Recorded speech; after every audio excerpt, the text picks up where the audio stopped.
कि आप में से काफ़ी सारे लोग आज पहली बार इस चैनल पे आए होंगे और आज हम लोग पढ़ेंगे चैप्टर 1 क्लास 11th का, जो कि है सेट्स। और ये काफ़ी इजी चैप्टर है, बड़े आराम से हंसते खेलते इजीली हम इसको सीख लेंगे और बिल्कुल इजी लेवल से शुरू करेंगे और हार्ड से हार्ड लेवल के क्वेश्चंस को कवर करेंगे ताकि आप लोग अच्छे मार्क्स स्कोर कर सकें और कॉन्सेप्ट को भी अच्छे से क्लियर कर सकें। ये चैप्टर आपके क्लास 12th में भी एक्सटेंड होगा, तो ये चैप्टर आपके लिए काफ़ी इंपॉर्टेंट है। तो सब चीज़ें ध्यान से और मन लगा के पढ़िएगा और खुश रहिएगा, आराम से सीखेंगे। तो सबसे पहले हम लोग पढ़ेंगे सेट्स की डेफिनेशन कि आखिर सेट्स होते क्या हैं।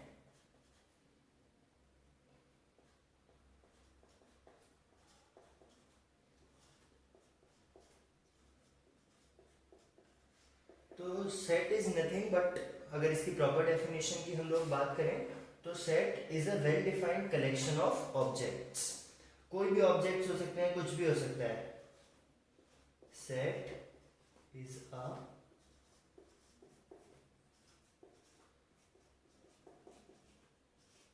well defined collection of objects। Okay, तो अब आप लोग कहेंगे कि ऑब्जेक्ट्स क्या हैं या क्या चीज़ है। तो ये ऑब्जेक्ट कुछ भी हो सकता है, ये एक नंबर्स का सेट हो सकता है। जैसे मैं कहूँ कि कुछ नंबर 1 से लेके 10 तक के नंबर्स, तो ये क्या हो गया, एक सेट हो गया 10 नंबर्स का। ऐसे ही मैं कहूँ इंडिया में जितनी भी नदियाँ बहती हैं, तो वो क्या हो गया, नदियों का एक सेट हो गया। ऐसे ही मैं कहूँ कि आप लोग की क्लास 11th में मैथ्स की या जितनी भी मैथ्स साइंस सारे सब्जेक्ट्स हैं उनकी जो बुक्स हैं, तो वो बुक्स का एक सेट हो गया। तो अगर ऐसे ही कुछ और एग्जाम्पल्स की बात करूँ मैं, कि सेट के कुछ एग्जाम्पल्स दिए जाएं, तो वो क्या हो जाएंगे, जैसे कि अभी मैंने बोला set of rivers in India, set of rivers in India. इसके अलावा क्या हो सकता है, और वेरियस काइंड्स ऑफ ट्राइंगल्स का एक सेट हो सकता है। आपको पता है ना, अलग अलग ट्राइंगल होते हैं और उनका अलग अलग क्लासिफिकेशन होता है। वेरियस काइंड ऑफ ट्राइंगल्स, जैसे कि isosceles triangle, scalene triangle, equilateral triangle और right angle triangle, acute angle triangle. तो वेरियस काइंड्स ऑफ ट्राइंगल का एक सेट हो जाएगा। ऐसे ही वेरियस क्वाड्रिलेटरल्स का एक सेट हो जाएगा। इनफैक्ट हम लोग काफ़ी सारे एग्जांपल्स ले सकते हैं। जैसे आपने क्वाड्रेटिक इक्वेशन पढ़े होंगे क्लास 10th में, तो हम लोग ये भी कह सकते हैं कि क्वाड्रेटिक, एक पर्टिकुलर क्वाड्रेटिक इक्वेशन के जो रूट्स होते हैं उनका सेट। तो सपोज मैं कोई क्वाड्रेटिक इक्वेशन ले लूँ, द सॉल्यूशन of the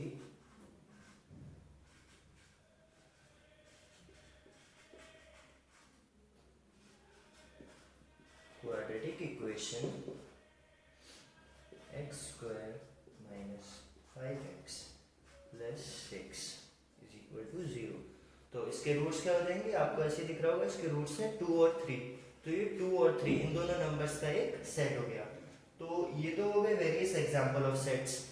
तो अब इसमें एक चीज आती है, आपने ये सिंबल देखा होगा कहीं पे या फिर नहीं देखा होगा, तो अब देख लेंगे।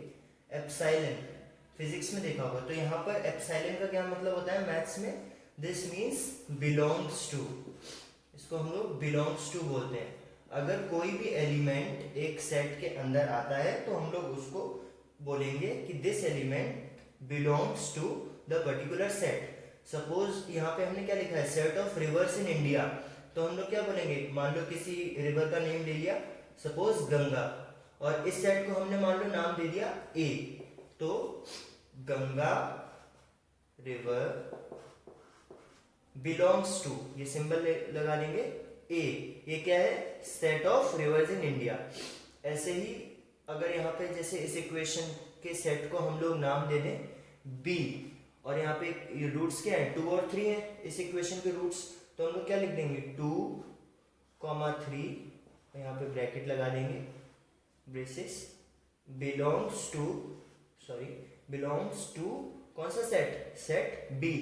The solution of quadratic equation x square minus 5x plus 6। तो ये दोनों बिलोंग करते हैं इस सेट को, मतलब इस सेट के अंदर ये दोनों एलिमेंट्स आते हैं। तो इसके बाद क्या है कि अलग अलग टाइप्स होते हैं सेट के। सेट को हम दो फॉर्म में लिख सकते हैं, ठीक है, फॉर्म्स ऑफ अ सेट। तो अभी बड़े आराम से देखेंगे कि ये दोनों फॉर्म्स क्या हैं। तो अगर इनके नेम्स की बात करें तो दो टाइप के हमारे पास फॉर्म्स हैं। पहला है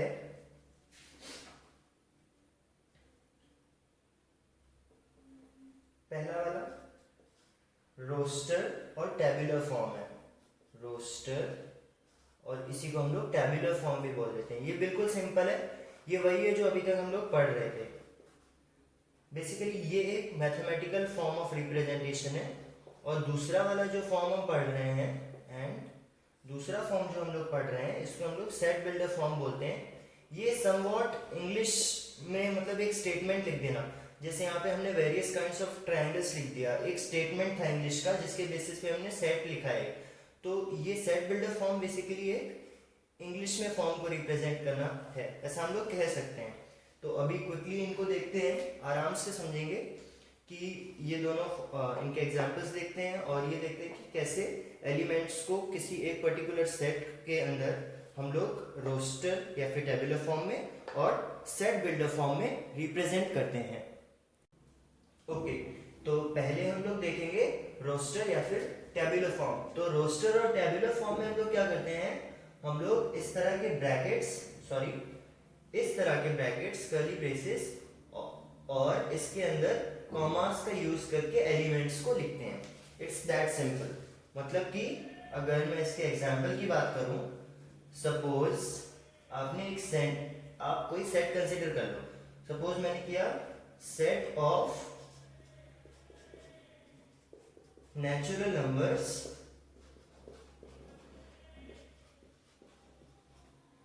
लेस देन 5। तो आपको पता है 5 से छोटे छोटे कौन से नेचुरल नंबर्स होते हैं, 1, 2, 3 एंड 4। तो अब आप इसको रोस्टर या टेबुलर फॉर्म में इन ब्रैकेट्स और कॉमा को यूज करके कैसे लिखेंगे। सिंपली आपने ब्रैकेट बना दिया, सपोज इस सेट का नाम आपने दे दिया ए। तो ए इज इक्वल टू 5 से छोटे नेचुरल नंबर्स 1, 2, 3, 4। ठीक है, तो सिंपली हमने बस ब्रैकेट्स और कॉमा यूज करके जो भी उस सेट में हमारे एलिमेंट्स आ रहे थे, यहाँ पर नंबर्स थे, जो भी एलिमेंट्स आ रहे थे उनको लिख दिया, कॉमा से सेपरेट कर दिया।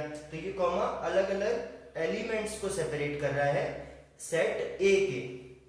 और यहाँ पे हम लोग जरूरी नहीं है इसको स्पेसिफिक ऑर्डर में लिखें 1, 2, 3, 4। इसी को हम लोग 4, 3, 1, 2, 4, 3, 2, 1 कुछ भी लिख सकते थे। मतलब कि हम लोग ये कह सकते हैं कि रोस्टर फॉर्म में सीक्वेंस ऑफ एलिमेंट्स मैटर नहीं करता है, हम लोग उसको किसी भी सीक्वेंस में लिख सकते हैं। इसके अलावा 2, 3, 1, 4 या किसी भी सीक्वेंस में भी हम लोग लिख सकते थे। तो ये तो हो गया हमारा रोस्टर या फिर टेबुलर फॉर्म। इसके अलावा दूसरा फॉर्म क्या था, सेट बिल्डर फॉर्म।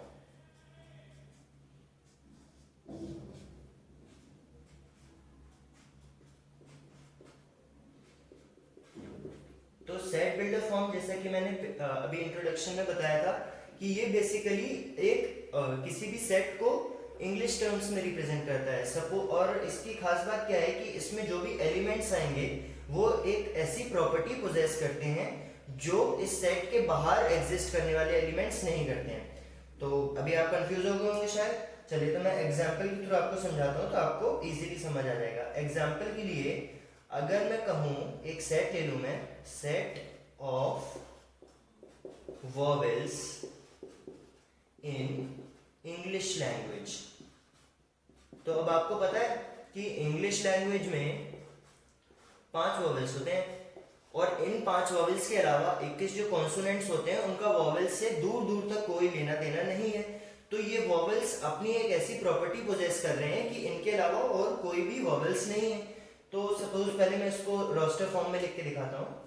रोस्टर में, तो रोस्टर फॉर्म में इसको हम लोग कैसे लिखेंगे, इस सेट को, सेट ऑफ वॉवेल्स को सिंपल ब्रैकेट लगाएंगे, ए, ई, आई, ओ एंड यू। तो ये ए ई आई ओ यू क्या हो गया, इसको हम लोगों ने ब्रैकेट्स के अंदर कॉमा से सेपरेट कर दिया, तो ए ई आई ओ यू हमारे एलिमेंट्स हो गए इस पर्टिकुलर सेट के।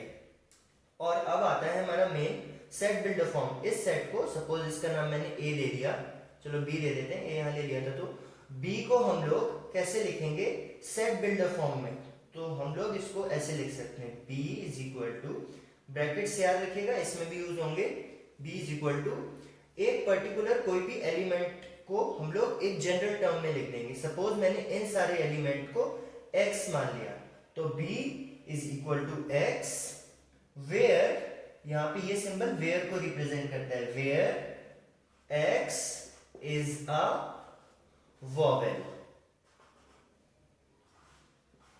तो अभी ये क्या रिप्रेजेंट करेगा, सेट b ये रिप्रेजेंट करेगा एक एलिमेंट x जो कि एक वॉवेल है, x where x is a vowel.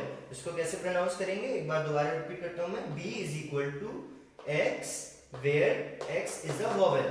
मतलब अब x इज अ वॉवेल में हम लोग कौन कौन से वॉवेल कंसीडर करेंगे, a e i o और u, तो इसको हम लोग क्या बोलेंगे कि ये b is equal to simply ये a e i o u।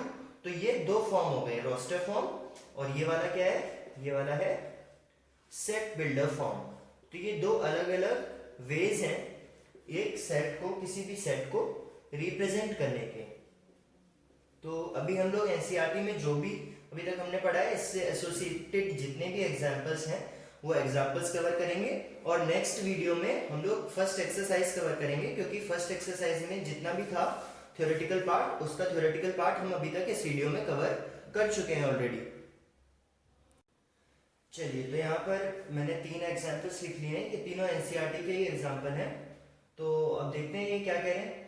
तो क्वेश्चन 1 कह रहा है right solution set of the equation x square plus x minus 2 is equal to 0 in roster form. Roster form कौन सा था, टेबुलर फॉर्म, मतलब कि इजी वाला फॉर्म जिसमें हम लोग ब्रैकेट्स और कॉमा का यूज करते थे।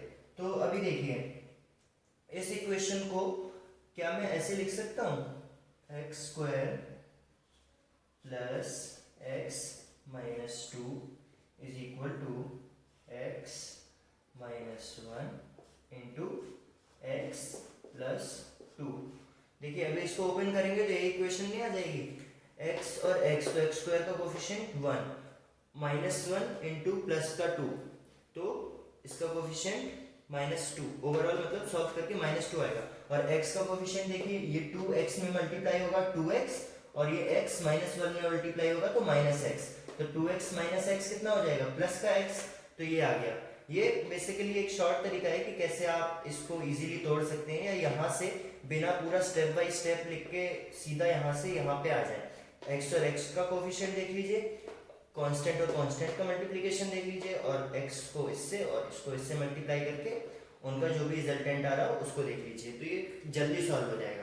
तो इसके थ्रू मैं कह सकता हूँ कि इस इक्वेशन के रूट्स क्या हो जाएंगे, 1 और माइनस 2, इसके रूट्स हो जाएंगे 1 और माइनस 2। तो अब मुझे क्या करना है, इस इक्वेशन के सॉल्यूशन का मतलब सॉल्यूशन मतलब रूट्स होता है, इस इक्वेशन को के रूट्स को रोस्टर फॉर्म में लिखना है।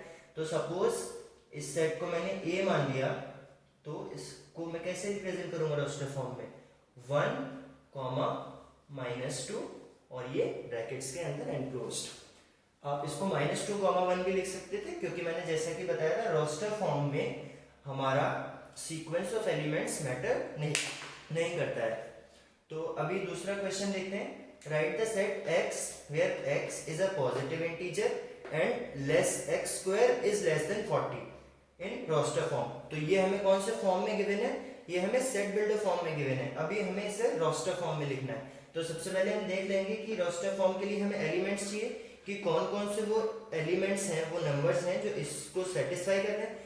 x square should be less than 40 and x is a positive number, मतलब नंबर 0 से बड़ा होगा और x स्क्वायर 40 से छोटा होना चाहिए। तो आप देखेंगे कि 1 का स्क्वायर क्या होता है 1, 2 का स्क्वायर 4, 4 40 से छोटा है, 3 का स्क्वायर 9 वो भी 40 से छोटा है, ऐसे ही 4 का स्क्वायर 16 40 से छोटा है वो भी, 5 का स्क्वायर 25, 6 का स्क्वायर 36 और ये सबके स्क्वायर अभी तक 40 से छोटे हैं, तो ये इक्वेशन भी सेटिस्फाई हो रही है where x is a positive integer, और ये भी सेटिस्फाई हो रही है that x square is less than 40। अब इसके बाद जैसे ही मैं यहाँ पे 7 लिखूंगा तो 7 का स्क्वायर 49 हो जाएगा, और 49 40 से बड़ा हो जाएगा, तो मतलब 7 यहाँ पर नहीं आएगा। तो इसको रोस्टर फॉर्म में हम लोग ऐसे रिप्रेजेंट कर देंगे। इस सेट बिल्डर फॉर्म में लिखे इक्वेशन के ये 6 पर्टिकुलर एलिमेंट्स आ रहे हैं सेट में, तो उसको हम रोस्टर फॉर्म में ऐसे लिख देंगे। अभी अगला क्वेश्चन है write the set A is equal to 1 4 9 16 25 and so on in set builder form.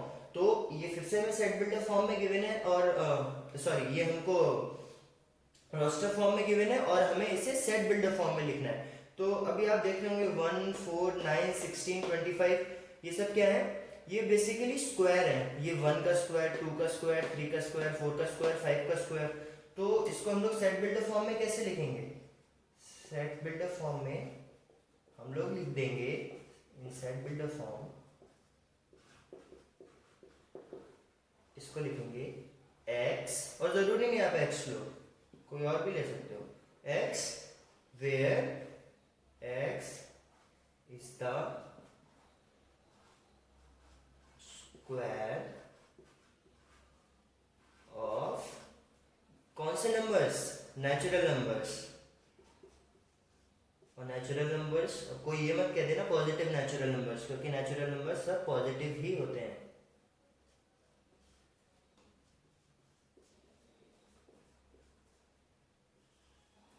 Okay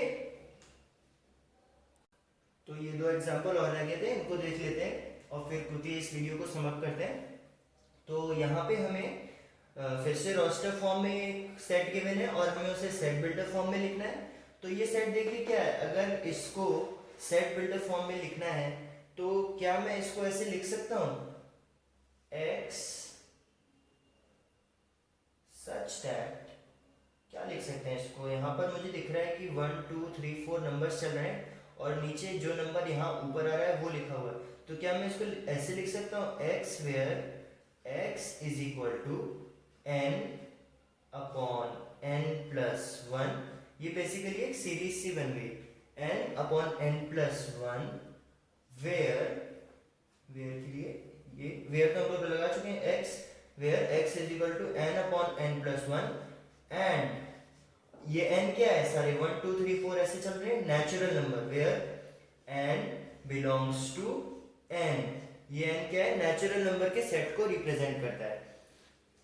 अभी ये रिप्रेजेंटेशन एक बार हम लोग देख लेंगे इसी वीडियो के एंड में कि कौन से नंबर्स के सेट को हम लोग किस अल्फाबेट से रिप्रेजेंट करते हैं। तो n हम लोग नेचुरल नंबर्स के लिए यूज करते हैं। तो x where x is equal to n upon n plus 1, यहाँ छोटा n लिखा है मैंने, and small n belongs to capital N वेयर ये n क्या है, सेट ऑफ नेचुरल नंबर्स। अगर ये सिंबल्स आपको ना याद रहे एग्जाम में तो आप डायरेक्टली ऐसे भी लिख सकते हैं, x where x is equal to n upon n plus 1 and n belongs to natural numbers, जैसा हमने पिछले क्वेश्चन में किया था। ठीक है, तो ये तो इसका हो गया। अभी यहाँ पर सिंपल मैच द फॉलोइंग है, आपको बिल्कुल आसान है ये तो इस साइड से देखते हुए चलते हैं।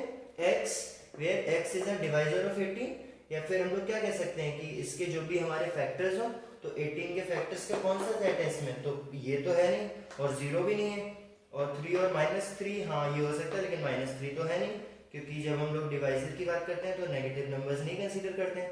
तो 1 2 3 6 9 18 ये सब हो जाएंगे, देखिए 1 भी है 2 भी है 3 6 9 18 सारे डिवाइजर है 18 के, तो इसका हो जाएगा a।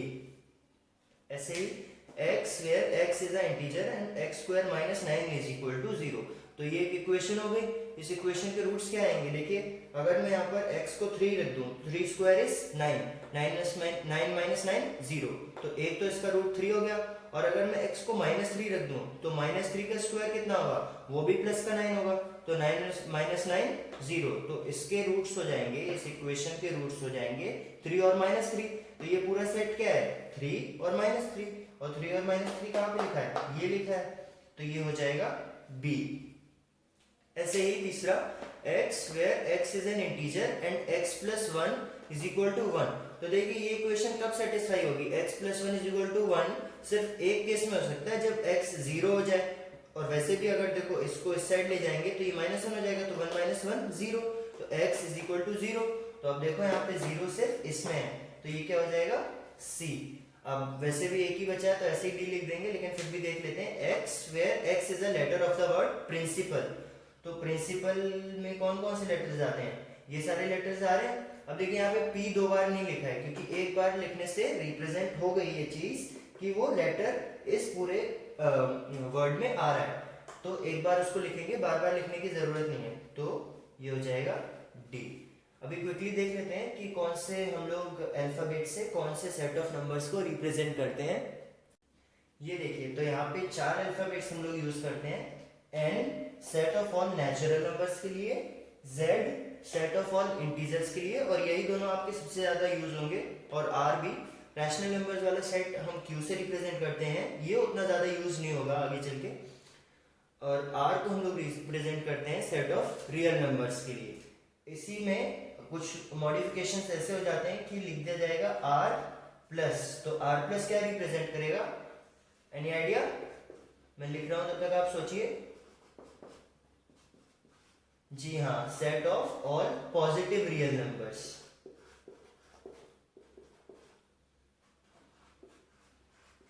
ऐसे ही R minus set of all negative real numbers. Similarly Z के लिए जेड प्लस मतलब सेट ऑफ पॉजिटिव इंटीजर्स, और जेड माइनस मतलब सेट ऑफ नेगेटिव इंटीजर्स। तो इस वीडियो में बस इतना ही। अगली वीडियो में हम लोग एक्सरसाइज 1.1 करेंगे, जिसके रिलेटेड सारे कॉन्सेप्ट हमने आज पढ़ लिए हैं। अगर कोई भी डाउट हो आपको, या आपको लग रहा हो स्पीड ज्यादा या कम है, तो आप कमेंट सेक्शन में अपना फीडबैक पोस्ट कर सकते हैं, या कोई भी डाउट हो तो वो भी पोस्ट कर सकते हैं। अगर वीडियो अच्छी लगी हो तो लाइक करें और अपने फ्रेंड्स के साथ शेयर करें। अगर आप चैनल पर नए हैं तो द वाइट स्लेट पढ़ाई चैनल को सब्सक्राइब करें। Thank you.